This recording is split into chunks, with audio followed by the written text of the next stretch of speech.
My fiancé said, "My ex is giving a speech at our wedding. Don't make it awkward." I just smiled. Of course. What she didn't know was that I'd already seen the speech and added my own few lines to it. When he started reading it out loud, the entire hall went silent. I'm 30, and 3 months ago, I was supposed to marry the woman I thought was the love of my life.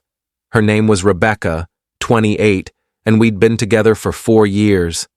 I need to tell you what happened at our wedding, because honestly, I'm still processing it myself, and writing this out helps. People keep asking me if I have regrets about what I did.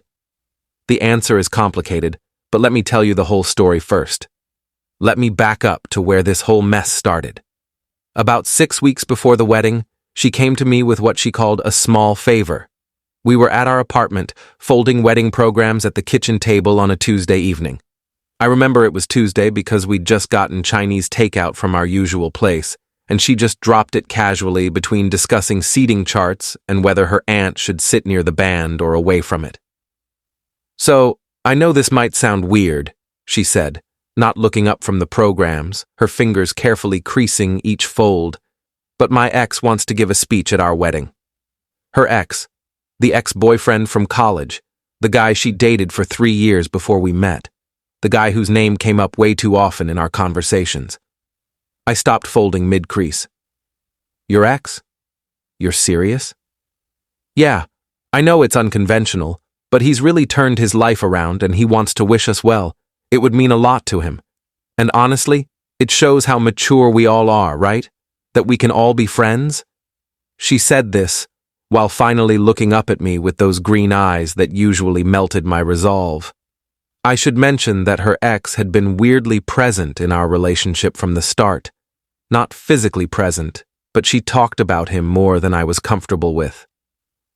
"Oh, he used to love this restaurant. We went to this beach once. The sunsets were incredible. He introduced me to this band." Nothing that screamed red flag on its own, but enough to make me wonder why her ex was such a recurring character in our love story. "Beck, that's really weird. Why would your ex give a speech at our wedding? What's he even going to say?" She finally looked at me properly, and I saw something in her eyes I didn't recognize. Defensiveness, maybe? Or guilt? "Because he's my friend. He's been part of my life for a long time, and I want him there. We're all adults here. Please don't make this awkward." That phrase. Don't make this awkward. Like I was the insecure boyfriend, the problem for questioning why her ex-boyfriend wanted a spotlight at our wedding.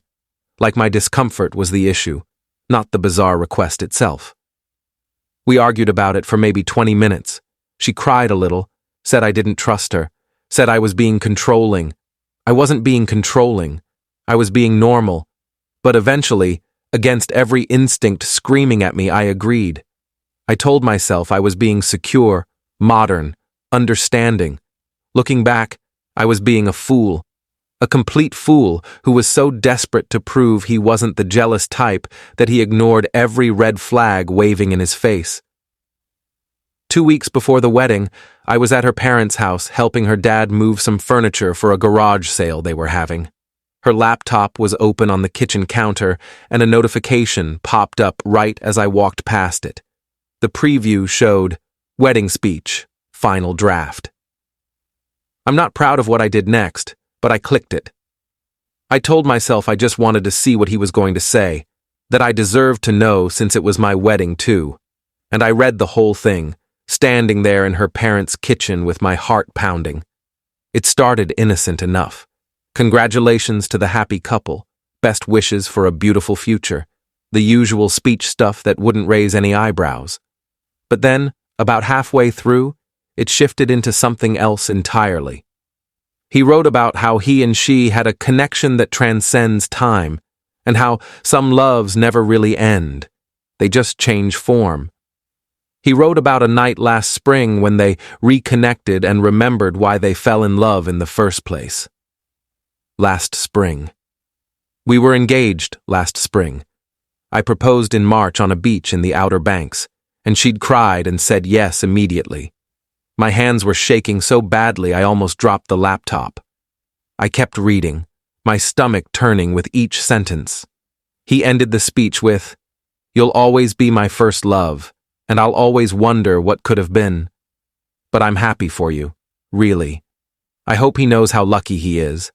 I sat there in her parents' kitchen, staring at that screen, listening to her dad humming in the garage, and something in me just broke, and then immediately rebuilt itself into something colder, sharper, more calculating than I'd ever been. I didn't confront her. I didn't scream or throw things or demand answers. Instead, I opened a new draft, copied the entire speech word for word, and I made some surgical additions. Small ones, just a few lines that would make everything crystal clear to everyone in that reception hall. I added specific details, locations, context that would make the vague confession into an explicit one. Then I sent the edited version to him from her email, saying she had made a few tweaks to make it flow better, and asking him to use this final version. I watched the read receipt pop up, delivered, read no response. He just accepted it. The next 2 weeks were the hardest of my life. I went through all the wedding motions like a robot programmed to smile and nod. Rehearsal dinner, where I gave a toast about love and trust. Last-minute vendor calls confirming bouquets and centerpieces. Greeting out-of-town relatives at the hotel and pretending everything was perfect. She kept asking if I was okay, if I was nervous about the wedding, if I was having cold feet. I just smiled every single time and said, "Of course not. I can't wait to marry you." I didn't tell anyone what I'd done, not my best man who'd been my friend since high school, not my parents, not my brother, nobody. I carried that secret like a bomb in my chest, ticking down to detonation. Update 1. The wedding day came. June 14th, a Saturday. It was at a vineyard upstate, about 2 hours from the city, 150 guests, everything she had dreamed about since she was a little girl. She'd shown me her Pinterest board on our third date. I stood at the altar in my custom tux and watched her walk down the aisle in her dress, and part of me still hoped I was wrong about everything. That maybe I'd misunderstood the speech, that maybe there was an explanation that would make this all okay. The ceremony itself went fine, perfect even. We said our vows under an arch covered in white roses. I meant every word of mine, even then, even knowing what I knew. We kissed, everyone cheered and threw rose petals, and we moved to the reception in the barn they'd converted into an event space. Dinner was served at sunset. Filet mignon and salmon, exactly what she wanted. The best man gave his speech, funny stories about us in college and how he knew I'd found the one. Her maid of honor went next, her sister, crying through the whole thing about how she had always been a hopeless romantic. Then the DJ announced, "And now, a special speech from a longtime friend of the bride." I felt my jaw clench. This was it. Her ex stood up from his table near the back. He was wearing a navy suit, his hair slicked back, holding note cards in his slightly trembling hands. She was beaming at him from beside me. Actually beaming with pride, like this was the most normal thing in the world. I felt my mom tense beside me at the head table. She'd never liked this idea. He cleared his throat twice and began, "Hi, everyone. For those who don't know me, I've known the bride for over 10 years now, and I wanted to say a few words on this special day." He continued with the opening lines, the safe stuff about young love and growing up. People smiled politely, though I could see some confused looks about why an ex-boyfriend was speaking at all. My aunt leaned over to my uncle and whispered something. Then he got to the middle section, the part I'd edited. "She and I share a connection that transcends time," he read, his voice still confident and clear. "Some loves never really end.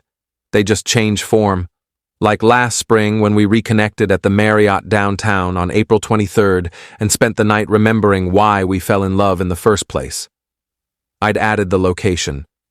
The Marriott downtown. The specific date. April 23rd. Specific. Damning. impossible to misinterpret. His voice faltered slightly as he read the next line, like he was just now really hearing what he was saying, but he kept reading, probably thinking it was too late to stop. I know this might be uncomfortable to hear, but she told me she needed closure before she could fully commit. I hadn't written that line. That was his original. But with my addition before it, it sounded so much worse. It sounded like a confession instead of poetry. The room had gone completely silent.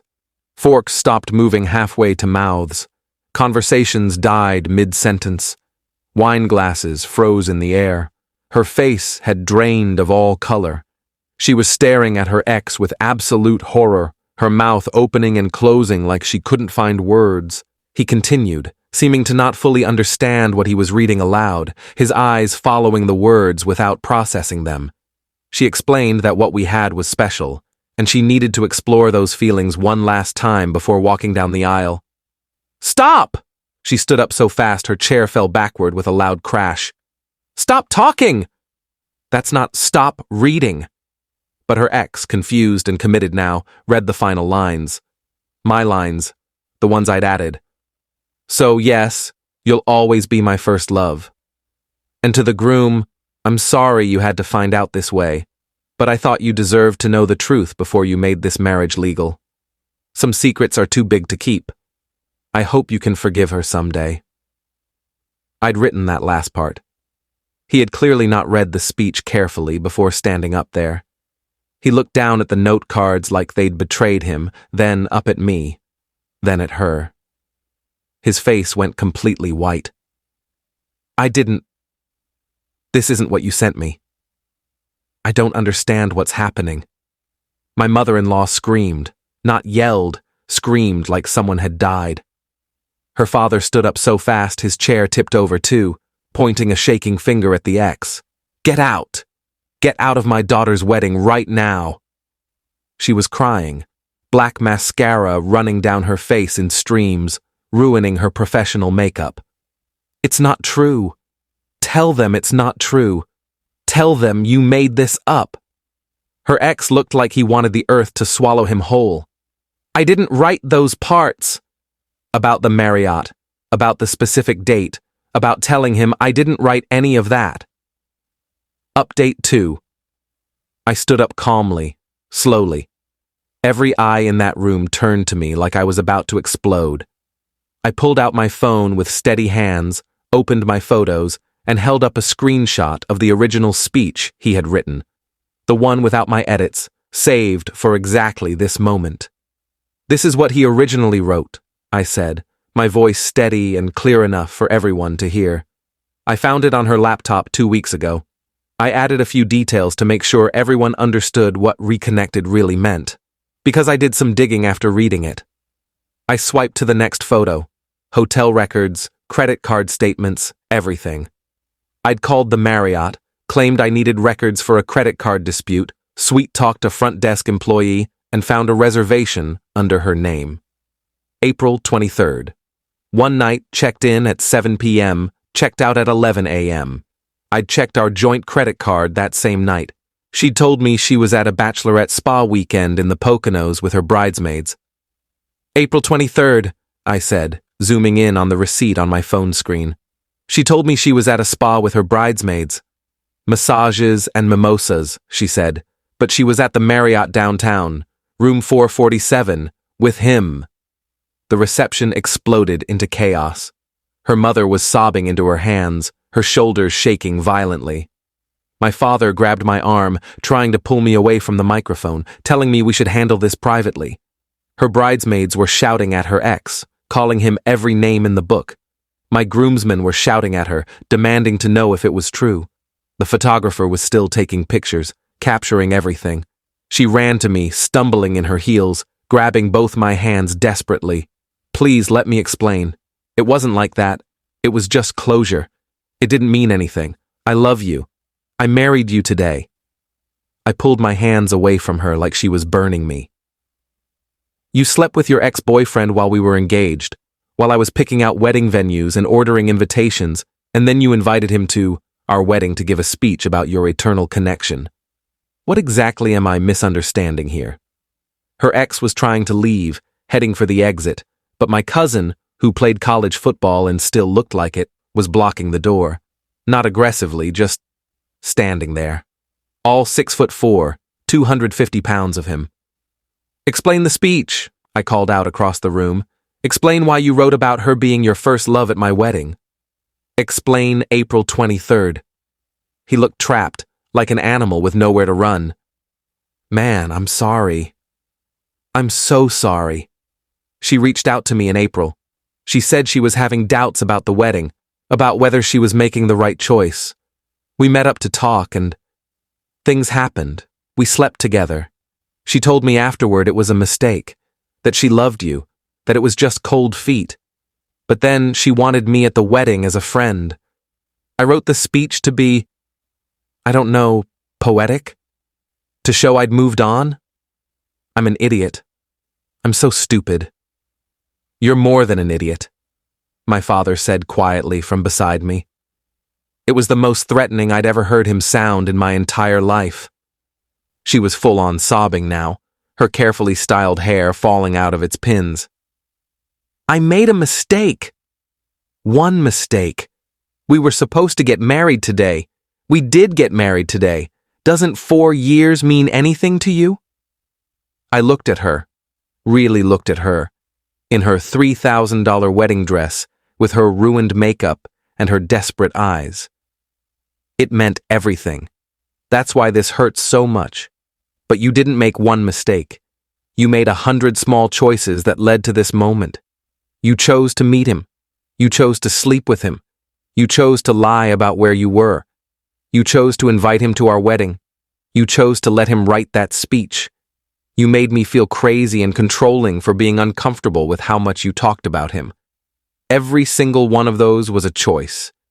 I turned to address the guests, most of whom were family and close friends who'd traveled hours to be here. "I'm sorry you all came out here for this. I'm sorry you wasted your Saturday. The bar is paid for through midnight. Please stay, eat, drink. There's a chocolate fountain and a band. Don't let this ruin your evening completely." Then I walked out, just left. Still in my tux with the boutonniere and everything, got in the vintage car we'd rented for our grand exit, and drove to a hotel near the airport. I didn't even know which hotel until I pulled into the parking lot.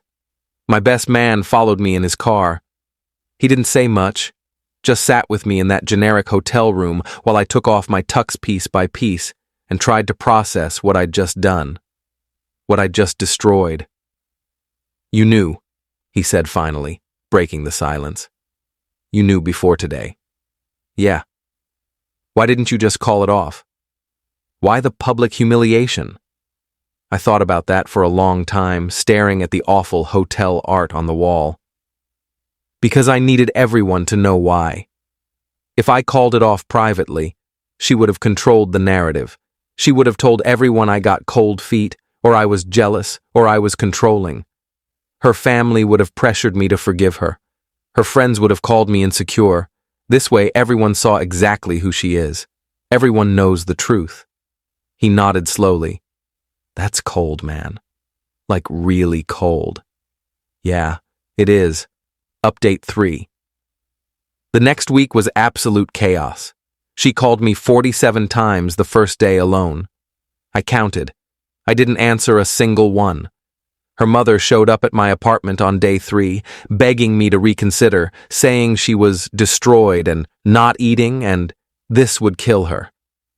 I told her mother she destroyed this herself, and I closed the door while she was mid-sentence. My parents were incredible through all of it. They handled all the vendor cancellations, the gift returns, the explanations to extended family members who kept calling confused. Dad told me later he'd suspected something was off when she insisted on having her ex at the wedding, but he'd trusted my judgment and didn't want to interfere. The story spread like wildfire. Someone had videoed the speech on their phone and it went viral on TikTok within 48 hours. Over 2 million views. People were calling me a genius, a psychopath, a hero, a villain. Not my intention to go viral, but not my problem either. She had to delete all her social media accounts. Her ex apparently moved to Colorado within 2 weeks to start fresh and escape the attention. About 3 weeks after the wedding that wasn't, she showed up at my door unannounced. She looked terrible. Thinner, exhausted, hollow-eyed, like she hadn't slept since that day. Part of me felt bad. Most of me didn't. "I'm sorry," she said, her voice hoarse. "I'm so sorry. I was scared of commitment and I sabotaged us. I'm in therapy now, twice a week. I know I hurt you. I know I don't deserve forgiveness. But I need you to know that I loved you. I do love you. You were the best thing in my life, and I destroyed it." I didn't invite her in. I stood in the doorway like she was a stranger. Do you know what the worst part is? It's not even the cheating. It's that you were going to let me marry you without telling me. You were going to build our entire marriage on a lie. Stand there in front of everyone we love and promise to be faithful when you'd already broken that promise. That's not love. That's cowardice. She cried on my doorstep for 10 minutes straight. I waited until she finished, handed her a tissue from my pocket, then I closed the door while she was still standing there. I heard through mutual friends that she and her ex aren't together. Apparently, the viral video cost him his job in marketing, and he blames her for not checking the edited speech before sending it back to him. They're both miserable, separately, which seems fitting. I sold the engagement ring and donated half the money to a men's mental health charity, kept the other half for therapy sessions. Because yes, I needed therapy after all that. Revenge doesn't feel as good as people think it does. 4 months later now, I'm doing okay. Not great, but okay. I moved to a new apartment across town, something modern and minimalist that has no memories. Started dating again, very casually, nothing serious. My family still brings up the wedding disaster at every gathering, which is annoying, but they mean well. My brother calls me the legend now. Sometimes, late at night, I wonder if I went too far. If public humiliation was too harsh a punishment. If I could have handled it differently, more privately, more maturely. But then I remember reading that speech and how she was going to let her ex stand up at our wedding and talk about their eternal connection, while I sat there clueless and smiling, and I stopped wondering. Edit 1. A lot of people are asking how I got the hotel records. I didn't actually get official records like you'd need for court. I called the Marriott, said my fiancée had stayed there in April and I needed to verify the dates for our joint credit card statement because there was a discrepancy. The front desk person was new and helpful and confirmed she had checked in April 23rd, checked out April 24th. Not legal for a court case, but enough for me to know the truth. Edit 2. Yes, the marriage license was already signed during the ceremony before the reception. Yes, we're technically legally married on paper. The annulment is in process now. It's been expensive and complicated, but my lawyer says we have solid grounds based on fraud and concealment. Should be finalized by end of year. Edit 3. For those saying I'm vindictive and cruel, maybe I am, but she was going to build our entire marriage on a lie. I gave her the truth she was too cowardly to give me. We're even.